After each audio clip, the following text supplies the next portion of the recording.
เป็นหยังฝนจังมักสิตกในวันพระในวันศีลขันห่อนย่ำให้ย่ำหน้ากันโอ้ยมืออื่นนี่วันศีลขันสิตกกระตกมืออื่นนี่ละว่าสันขันกายวันศีลไปแล้วก็โอ้ยอย่างยากเด้เป็นหยังฝนจังสิถาตกแต่วันศีล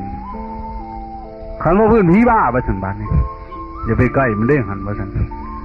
เมื่อคืนนี่ได้ยินตีกองดูมันไม่สิขึ้นแต่บอกว่าสันเป็นหยังผีบ้าอยู่สิมาขึ้นแต่วันศีลเถอะบ้านเนี่ย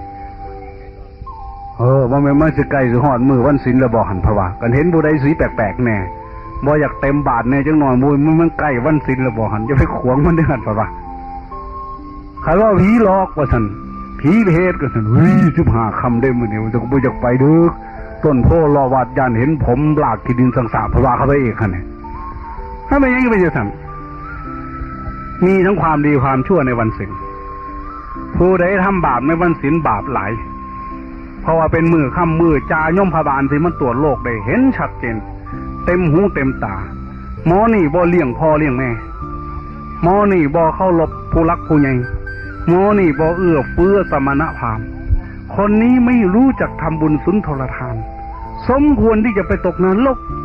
นี่